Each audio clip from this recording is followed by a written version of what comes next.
This is the Analysing Anfield podcast on the Blood Red channel, bringing you the best tactical and statistical analysis of Liverpool FC. Hello everybody and welcome to this week's episode of Analysing Anfield, your tactics and analytics podcast, courtesy of the Blood Red channel. I'm Josh Williams and I'm joined for the first time in 2021 with David Hughes. Dave, how are you getting on, mate? Yeah, I'm good, thank you, Josh. Not too bad. Probably better than me. Yeah. And most people listening, I imagine. Yeah. Well, Liverpool have encountered a turbulent period, I think we're probably going to call it. And for that reason, we're going to do a little bit of a different episode this week. We're going to avoid the usual path because, you know, we can this week, really. There's something different to talk about. You know, this podcast has been going for about 2 seasons now. And this really, which, you know, testament to Liverpool's level, is probably the first period where Liverpool have sustained a couple of, well, more than a couple of bad results, really. 2 points from West Brom, Newcastle United and Southampton, which is really, and it's not just been a case of luck either. I mean, in the performances, Liverpool haven't really been that good. It's been a bit of a flip of a coin when it comes to whether Liverpool have been playing a good half or whether Liverpool are going to come out and play a bad half. So I think this episode, whether it ends up shorter or not, is just going to be an episode on, I suppose, what's currently happening, speculating, talking about what we think maybe the problems are and stuff like that. I mean, have you got any thoughts, Dave? I'm not sure if you've attended any of these games, but for me, Liverpool have looked off it for, you know, roughly 50% of the minutes that they've played across these 3 games. Yeah, I'd agree with all of that, to be honest. It's kind of, it felt at times as though they're still in third gear and they maybe you're waiting for that moment where they come alive. And it just hasn't seemed to happen. I mean, make no mistake about it, there's still been chances, and I think, you know, specifically maybe in the Newcastle game, on another day, you could have ended up winning that. I thought there was a few kind of goal line moments that if they go your way, you end up nicking the victory. Obviously, it didn't happen. Thought Darlow played really well in goal for Newcastle as well. But in terms of not only the results, but as you say, the performances, Liverpool have been very off colour. It's probably best to summarise. And it's something that we're not used to seeing. But as I'm sure we'll get into, I feel like the writing has been on the wall a little bit, you know, for beyond these last 3 weeks. So yeah, it's a strange time really for this kind of modern Liverpool side. Yeah, well, I think I did say in the last podcast that, you know, we need to kind of accept that this is going to be the norm this season when it comes to not just winning every week, and when it comes to, you know, just having to deal with kind of results in the mould of, I suppose, what the old Premier League used to look like, whereby any team could pick up points from any other team and the champion would end up with maybe 80 to 85 points around that. I'll be honest though, when I said that, I expected Liverpool to be the best of the group, and I didn't expect to come out of that with Liverpool failing to get a win out of the last 2. I think when we last spoke, we previewed 2 games and kind of deemed West Brom as a little bit of a blip. But I don't know, the longer this sort of thing goes on, the more it becomes a bit of a talking point and a bit more than just a blip. That's 3 results now. And as I said, it's not just results, it's performances too. Now, when it comes to this, there's quite a variety of factors that people are looking towards as to why this might be the case. There's tons, and you know, I suppose we can address them. So I think first, probably the most popular one is the centre back issue. This was obviously more prominent against Southampton because we played with 2 central midfielders in the centre of defence. What are your thoughts on this, Dave? How important is it that Liverpool get a new centre-back, or how important is it that Liverpool play with at least one natural centre-back in every game? Or, what are your thoughts on this? Because I tweeted it today, and I've been a little bit surprised at the varying responses that I've got. Not everyone's been in agreement, so it's quite a split down the middle on this, I think. Yeah, I haven't seen that actually. I'll have a look after. But yeah, it's a strange one because obviously, in the early part of the season when things like the Van Dijk injury happened, Gomez shortly after, that looked like the position in which Liverpool were going to be really vulnerable over these next few months. But the reality is, I don't know if many people have noticed this, but certainly in terms of league games, Liverpool haven't conceded more than a single goal since the Merseyside derby at the start of October, which feels like quite a surprise, doesn't it, when you consider the issues they have? I think, if I'm right in saying, in fact I know because I read this morning, on Monday night, that was the 14th centre-back pairing Liverpool have had this season. So if you think of the kind of constant changes that have had to happen to that back line, Alisson's been in and out a little bit as well. If you think that you'd have to go back to the derby for the last time Liverpool conceded more than a goal, I think that's a good sign from a defensive point of view. And if you're only conceding one goal or less every game with the attack that Liverpool have, then the chances are you're going to win more games than you lose. It's just with the attack starting to not deliver, the results are starting to disappear a little bit.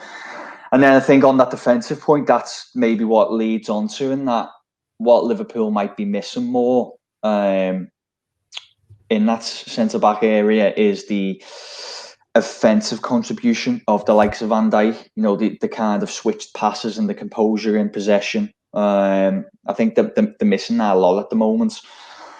And that is maybe out of both sides of the game, with and without the ball. I think that's the biggest issue. Yeah, I mean, if you start with two centre midfielders in the centre of defence, you'd almost expect to benefit from that in a way.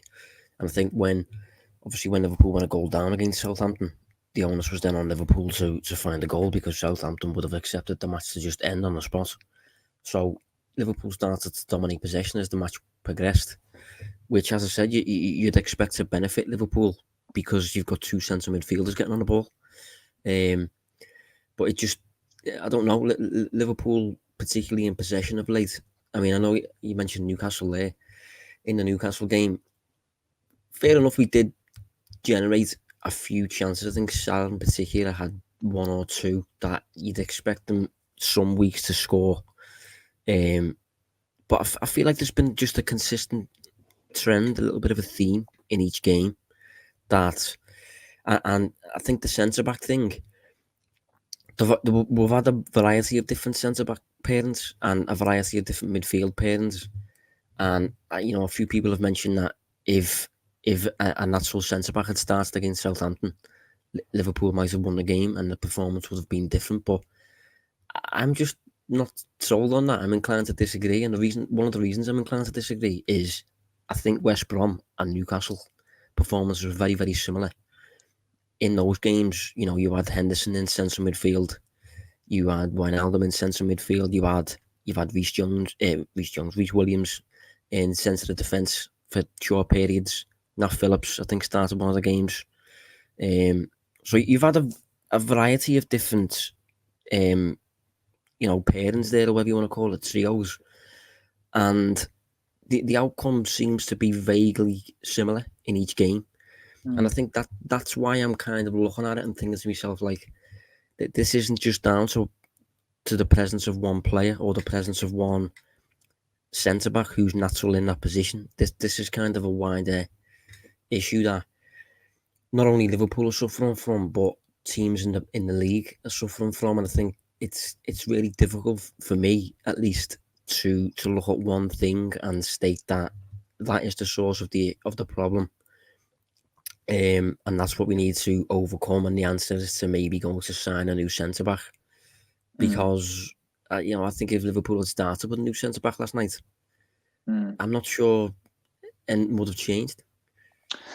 Yeah, look, I think the overall issue that links to that is is the fact that the side is so unsettled at the moment, with central midfielders having to drop into these positions, or even if you do have an actual centre back going into that position, it's still just really unsettled. And what that seems to impact is team behaviours, like things like pressing traps, possession play. It's all disrupted by changing players. Like I wrote about Alexander-Arnold this morning, and beyond things that you could criticise him for, that we may or may not speak about at some point, I don't know, but you have to have a look at from his right back position. He had Henderson to his left. He had Oxlade-Chamberlain as the right side at 8. Then Shaqiri comes on there later.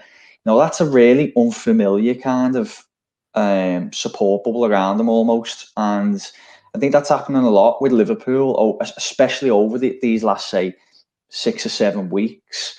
And we talk about the kind of attack, and I guess when you were talking about Newcastle, you were going to refer to, although they had enough chances to probably win the game, they also didn't have a great attacking performance. And I agree, and I was looking into this earlier, and of the previous 11 games Liverpool have had, only 2 of them have accumulated an XG of over 2. And if you look at the 12 games before that 11-game sequence, 7 had an XG of over 2. So there is a clear drop, not only in terms of goals, but in terms of creating quality chances. I know he had that kind of crazy game against Palace where he scored 7, and on paper that might all look like it's rosy again. But in fairness to us, we did say that was just one of those games, wasn't it, where you'd still only post an XG of maybe 2.4 or something, but everybody's just really clinical on the day, and that's how you accumulate those goals. But as I said, over these last 11 weeks, the attacking quality is dramatically dropped.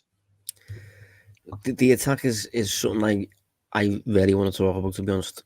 Just before I do, on the defensive side of things, the goal that Southampton scored and the goal that West Brom scored, I'm reluctant to look at that as a product of not having a natural centre half, or or reluctant to put it down as a massive not playing or whatever, because we conceded goals like that early in the season.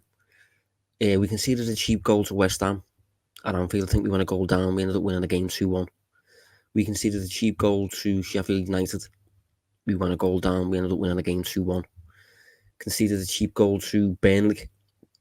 That ended up being a draw.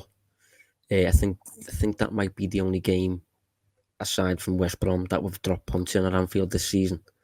But I think crucially, what I've just mentioned there, against West Ham and against Sheffield United, very similar thing happened to what happened yesterday against Southampton, but the difference was eventually the attack basically bailed us out. The attack bailed the team out. And as a result, we never really ended up speaking about it much, because Liverpool ended up winning the game, and the underlying numbers were quite supportive, because the way in which Liverpool attacked after conceding was enough to suggest that, in any given week, if you get those shots, Liverpool are probably going to win the game. Just while I'm here, I'll have a quick look at the XG in those games. So against Sheffield United, we posted an expected goals of 2.5, which is, strong and should win you most games. And who's the other team that I mentioned? West Ham. We posted 1.8. I feel like that was less convincing in that game. But I do remember the winning goal that was scored by Jota, and he was fed by Shaqiri, and that was very much a clear-cut chance that he couldn't really miss. But I am inclined to look more at what the attack is doing at the minute. So I'm glad you mentioned what you did, because I think above everything else in the past few weeks, what I've picked up on is the attack just not being at its usual level. Not just the front three, who I do think have been below par, but just the team as a whole, the possession game of Liverpool as a whole has just been a little bit less relentless, maybe is the word. I think back to last season when Liverpool were chasing a goal, or if Liverpool needed to get back level or to go in front, the tempo was so fast. If you think of Aston Villa away when Liverpool finally managed to win late 2-1, the pace was so fast. Liverpool were regaining the ball dead quickly. Aston Villa's defence was getting pulled from pillar to post. Now, which could incorporate maybe a bit of a fitness aspect into things, considering the lack of pre-season and stuff. Liverpool just look a little bit slower with the waves and the wave after wave of attack that's coming. They're just a little bit slower, a little bit easier to manage, a little bit more predictable when it comes to crosses, and that sort of thing, really. Yeah, I'd agree with that. I think what I will say is in the Southampton game, I thought we saw that for the first 15 minutes of the second half. It felt like it was really relentless. There was plenty of bodies in the attacking third. It was one touch, two touch passing, pulling players out of position. And Liverpool looked really dangerous then, but maybe it is that fatigue because they just couldn't seem to sustain it. And it felt like Southampton kind of rid that out and then kind of went fairly comfortable again. And that has been a big issue, kind of sustaining that pressure. And I think decision making's been a little bit off. I think game state is really important as well. We talked about conceding first. I think that affected a lot of things yesterday. Like, a lot was made about Alexander-Arnold being quite cheap with possession, apparently anyway, giving the ball away X amount of times. But if you actually study the game and think about how the game works, he's obviously a high risk, high reward type player who plays a lot of kind of direct passes. And when the game state changed very early on, didn't it? It went from kind of probably Liverpool looking to set up and dominate and break down Southampton to score goals to kind of having to immediately chase an equaliser, and that saw them playing a lot less short balls and attempting a little bit more long and not desperate but more direct, and that's why the ball was getting given away a little bit more than usual. So there's just a lot of uncharacteristic things we're seeing with Liverpool in attack, and things like decision making's maybe one of the problems. Yeah, I mean, when it comes to the front three, I think in the past few seasons, I think Liverpool have developed a bit of a tendency to overperform when it comes to finishing shots to an above average level. Obviously, Liverpool benefit from set pieces in that regard as well. Set pieces are generally weighted quite low when it comes to expected goals. But I do think, in addition to that, generally, Liverpool do tend to overperform. This season, I'm going to get the numbers up in a sec. I haven't actually got them at hand, but I think I'm right in saying that Liverpool are about level at the minute. Have you got any ideas of numbers offhand, Dave? Yeah, off the top of my head, I think they're in around maybe early 30s, but that's obviously with penalties excluded. It looks like they're overperforming if you were to include penalties, but take them out, which you should. Then you'll get a better idea. And so they're about roughly on par, maybe even slightly underperforming. Yeah, it just feels like lately the burden on Salah, Mane and Firmino to kind of do something out the ordinary has been higher than normal. And they haven't really been at the level to meet those expectations of late. Like I think Salah is generally a player, since he moved to Liverpool, he's a player with absolutely massive impact on winning.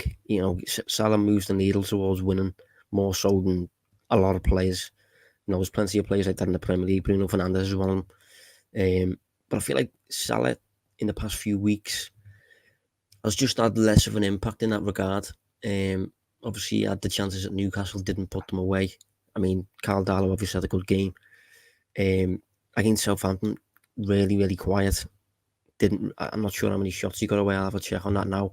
Mane was in his own little individual duel with Walker Peters, who he got the better of once or twice, but again, didn't really get in much of a position. I think he got one shot away relatively close to goal and he scuffed it. And obviously you couple that in with looking back at West Ham when we managed to get a win, and looking back at Sheffield United when we managed to get a win. I think I'm right in saying Jota scored the winner in both of those games. So it's nice just to have that player, isn't it, who's on that level, to come off the bench and retain a certain level of quality, but be starting from scratch and able to offer a threat for the final, say, half an hour. Yeah, this has kind of gone how we called it maybe last season, where I think that the play we were talking about initially was Werner. We were saying, this is why Werner's going to be such a good buy for Liverpool. And okay, that might not look silly now because it hasn't worked out at Chelsea, but trust me, that doesn't necessarily mean that it wouldn't work out at Liverpool. And it still probably will work out at Chelsea, by the way. But we were saying, you need that extra threat, whether he's coming off the bench, whether he's filling in a different position, or whether he's just adding a little bit more of a clinical edge to a team that definitely wasn't at the point of getting stale, but did need some sort of freshening up. Because I'm sure we dedicated one episode of Analysing Anfield to talk about how Klopp continues to motivate this same group of players when they're not really recruiting any big names. Obviously, they went and brought in the likes of Jota, but at one stage there wasn't a lot of transfer activity, was there?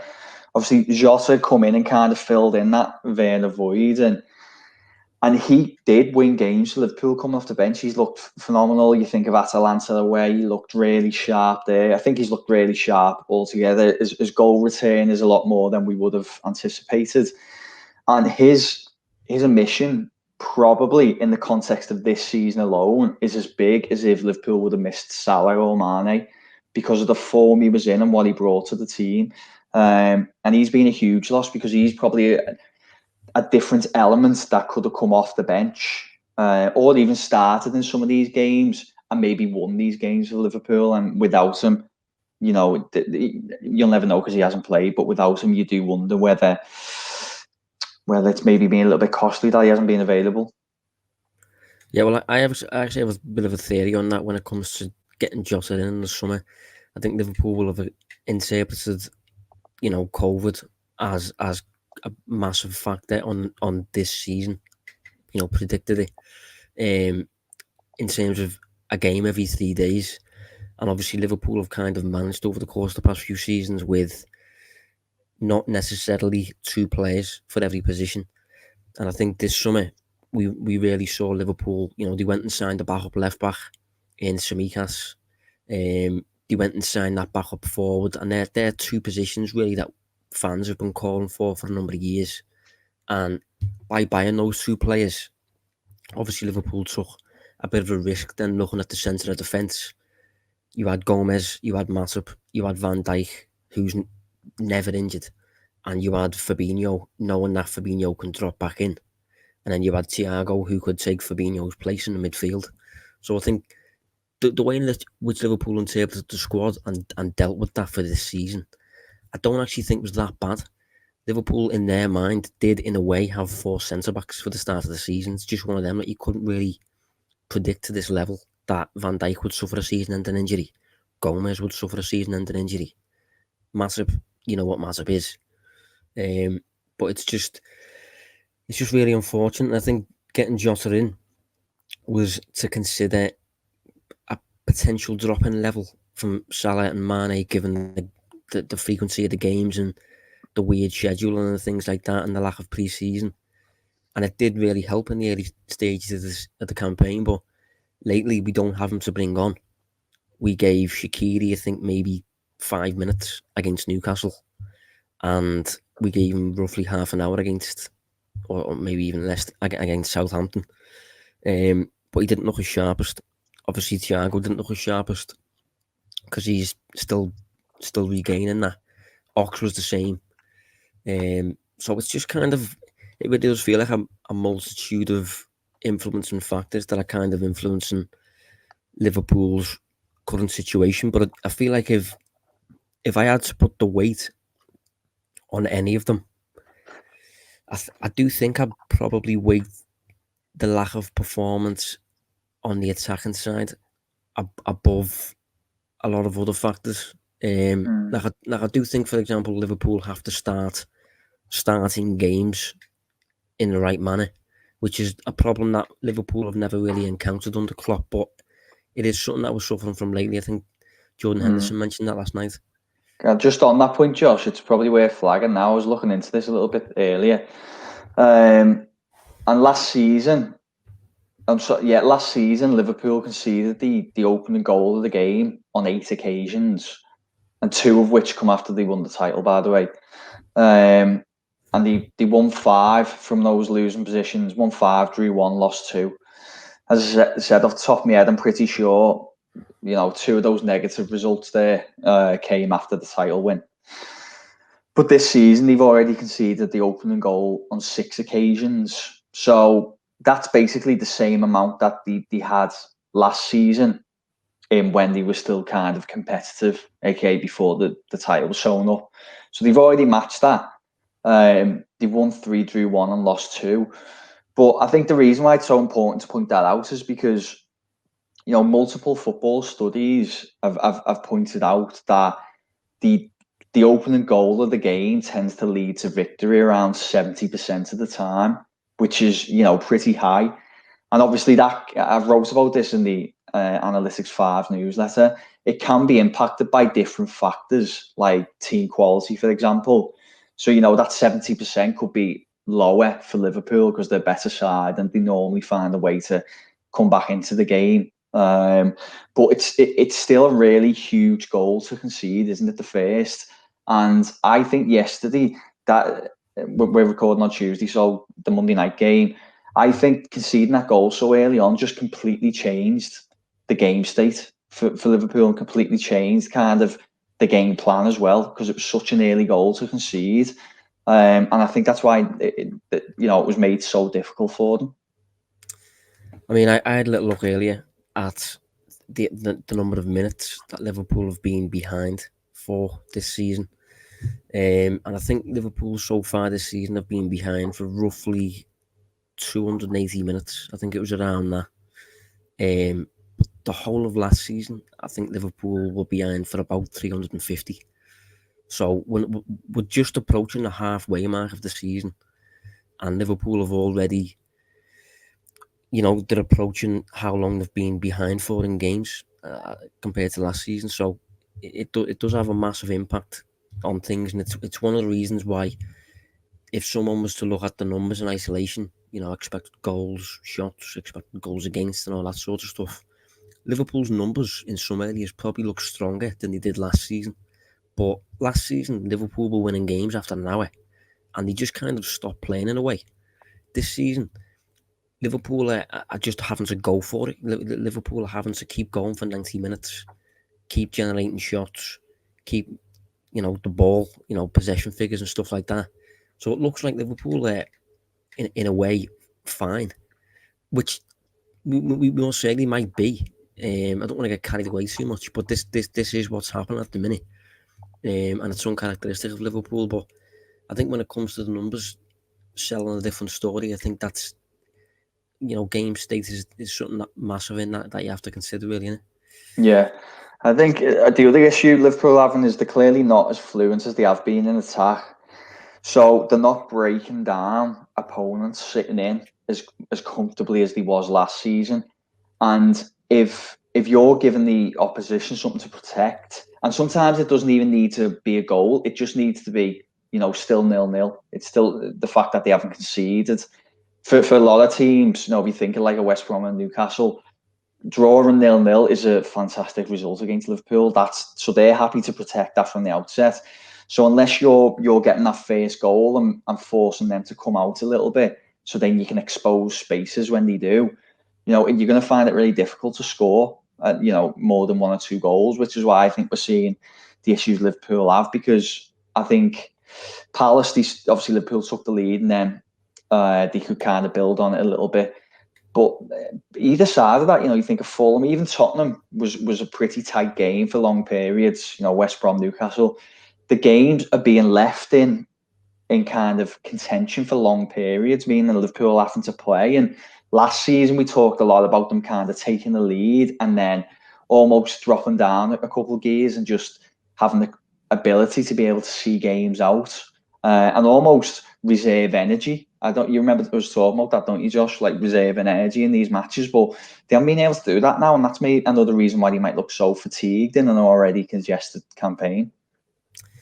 Yeah, you mentioned Fulham there and games like that. It does feel like this season for everyone, not just Liverpool, it feels like the matches are in a balance a lot more so than before. The margin between losing and winning feels really, really tight. And as you said, a lot of that comes down to who scores first. But it's something that Liverpool are having to deal with at the minute. And I think when it comes to the side of just general luck and being on the right or wrong side of what we call variance, this is probably a period that Liverpool haven't really seen for a while. Liverpool generally, according to people who are into the numbers, people who are focused on analytics and all that sort of stuff, Liverpool do look like what you probably label as a lucky team. When it comes to the shots that Liverpool face, the shots that they face on target, what you'd expect opponents to score, what you'd expect Liverpool to score, just all that sort of stuff. Liverpool do come across as quite a lucky team based on the past 2 seasons. But this season, a lot less so. And as I've seen quite a few people, quite a few analysts say that sometimes that kind of just happens, and there's not, you can't really explain it too much beyond football can be a random game and this type of stuff is normal. And you could argue what Liverpool have experienced for the past 2 seasons is what isn't normal. But because we've experienced it, we've kind of got those reversed. Yeah, because I think City very much regressed to some form of mean, didn't they, last year in certain areas, whereas Liverpool just kind of maintained this unbelievable kind of standard and overperformance in most departments. Obviously, there is a little bit of regression this year to in line. Like, it's even bizarre. I think I haven't got the numbers to hand, Josh, but even seeing Liverpool kind of perform in line with their XG numbers is quite unique, certainly from an attacking point of view, isn't it? Because they constantly seem to be a side who overperform. So yeah, maybe that is just kind of a little bit of regression in that area, and I don't know. I still expect them to overperform in these departments, but yeah, it's just a very strange time considering what we've been used to. Yeah, I think it's a period that we feel like we have to address because it's extended to the 3-game mark, which is, it doesn't really feel like it's happened. I'm not really sure Liverpool have had 3 consecutive results like this, as bad as that, since we've been doing the podcast, to be honest. And after the game, I think one thing that struck me was the interview, particularly that Jordan Henderson did, and to the end of Klopp's. They both just seemed a little bit shocked, I think maybe is the word. They both just seemed a little bit bemused as to why this was happening. And I think one or two of the answers that Henderson gave, he just kind of said, I don't know. It's not like us. Like not starting well and things like that. And yeah, it's a strange one. But I think, as I said, rather than it being a case of Liverpool needing new centre-back or Liverpool are suffering from bad luck or Liverpool are getting done by the schedule or, whatever, tiredness, whatever it may be, I do feel like it's an accumulation of kind of everything. I mean, what's your stance on the whole the away form shout? I don't know, because it's, what is it? So it's only 2 wins, isn't it, on the road at the moment, in 9. I don't know. To be honest, if I'm being brutally honest with that, I think it's just maybe going to a different environment, because what we're talking about is an accumulation of different things. I think if you think about what we spoke about already, you're talking about quality of chances have gone down. We've just touched on issues with conceding opening goals. Unsettled sides has been a big issue. Injuries, fatigue. I don't know if I know we were separately looking at some pressing numbers from FBref earlier, but even if you were to look at Y-Scouts and looking at the PPDA numbers for the league, it's around an average of 14 something this season. And last season it was around 12. Campaign before it was 11 odd, and I think it was even as short as 10 before that. So I think there's an accumulation of things, and then you're going into you're going into the home of your opponents. I think that always has that extra psychological edge for the home side and takes something a little bit away from the away side, even without fans being there. And although Liverpool have coped so well with that previously, winning most games on the road in other seasons, we've just listed 6 or 7 different things that are all chipping away a little bit of kind of the dominance of this Liverpool side. I think when they're all wearing that, then little things like being on the road, trying to break teams down in their own backyard does become a little bit more of a difficult task. I mean, it is the type of stat that I would typically bat off really and think, oh, it's nothing. It's in the same group roughly as, say, for example, when it says like Leeds haven't beat Manchester United in the past 30 meetings, or stats like that where you just think there's so much more to it than Leeds having a problem with Manchester United or Liverpool having a problem with playing away from home. It is a little bit weird, but it's something that I'm not overly concerned about that one, to be honest. Just on the Josh, just really quickly while we're still on the subject, one thing I would say is I think it's an issue that grows the longer it goes on. So, say for example, now I do believe it'll be something that's in the forefront of both Klopp and the players' minds in the next away game. I think of, like, for example, Everton's record at Anfield over the past 20 years. I for those first 5 or 6 visits to Anfield, I think it wouldn't have been something Everton were considering going, we haven't won here in 3 years, I'm winning in 4 years, I'm winning in 5 years. But although it's not on that level yet for Liverpool in terms of the way form, I do think a psychological aspect does come into it when, we haven't won now in 10 years here, 11 years, and it does snowball a little bit. And I do think that hasn't necessarily been the problem for Liverpool in these, for the early games on the road. But I do think it'll start snowballing unless they put it to bed a little bit and start picking up a few victories. They'll be basically, I'm saying, I think they need to put that one right fairly quickly, or it will become a more talked about issue. Yeah, the louder the noise gets, the more it'll impact you in a way. Yeah, exactly. Yeah. Well, I mean, good summary that, Ray. I was going to say that's one way to summarise where I was going with it. But one thing I want to address anyway, just before I suppose we wrap up, I don't want to get carried away, because I think this season, we said in the last podcast, it's one of those seasons you do have to remain relatively grounded, regardless of whether you win 7-0 or whether you get beat 1-0.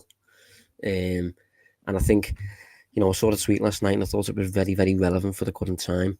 And it was along the lines of virtually everything that we knew to be true as recently as like a month ago, we are now putting into serious doubt. Like, I think a month ago, Liverpool had just scored a late winner against Spurs to beat them 2-1. I think on the same weekend, City drew 1-0 with West Brom. Obviously, Arteta's had his problems when it comes to being linked with the sack. Lampard's now going through that. Solskjaer went through that early in the season. Now United can go top if they win their game in hand. So it does seem to be one of those seasons whereby, if you're maybe in the fickle mold, you'll probably have a tough time, because week to week it is going to deviate from the mean, if you like. Mm-hmm. And I think it's important to say, one thing I was going to say last night was it's absolutely possible that Liverpool face Manchester United in just over a week's time and absolutely dominate them from start to finish. That's fully plausible. And the landscape will change completely once again. But I do think that the way Liverpool have performed across the past 3 games did need talking about. I think generally we are quite level-headed on this podcast, to the extent that we do just kind of batter off and suggest that it's just a minor blip. But 3 in a row and the performances weren't good. I do think they needed talking about. But yeah, I guess what I'm saying is, we don't want to get carried away, do we? No, that's it. Yeah, it is a very topsy-turvy campaign. You only have to look at the, Chelsea being tipped for title contenders now. Lampard's in serious danger of maybe losing his job. I've said as well, this is a season where dropping points isn't as expensive as it has been in years gone by. I'll repeat that statement, because if Liverpool win the next 2 games, it just completely changes everything, and they won't really be impacted by these dropping. It's still top of the table, for example, and they haven't won a game in 3 matches. If you look at that, actually. I mean, yeah. What one thing I was going to say on that was, when Chelsea experienced their dip, obviously they're doing it now. They dropped as low as, I think, they're maybe 8th at the minute. Arsenal obviously experienced a big dip. I think they were around 15th at one point. Manchester United have been around mid-table. So if this is Liverpool's dip, and the lowest that Liverpool can really drop to is 3rd, if everyone wins the games in hand, it probably shows that of all the teams in the league suffering from all this randomness and inconsistency, Liverpool have probably been the most consistent of every inconsistent team, as weird as that sounds. Yeah, that's it. Basically, it's Arsenal. I think is a really good example, because they've looked dead and buried. They've looked not dead and buried. That's too extreme of a statement. They've looked, really aside struggling. Basically bottom half for the bulk of the campaign. They've only won 3 games back to back, and now they're suddenly kind of in touching distance of Europe again, and look like a side will probably be there or thereabouts. It's just that's how quick it changes. So, as you say, for any other club, drawing 2 and losing 1 wouldn't be a disaster, but it's just the way Liverpool have been. It feels like a catastrophe, doesn't it? But I think it'll mellow out a little bit over the next few weeks. Yeah, I think a bigger problem with that, though, is the drawing 2 and losing 1 has been against 2 of the worst sides in the league, and Southampton, who had a bit of an injury hit, to be honest. I mean, Oriol Romeo didn't play. Che Adams didn't play. Vestergaard wasn't playing. The keeper got COVID. And Liverpool, and alongside that, as I said, the performances, I think that's what's concerning. I'm always performance focused as opposed to results.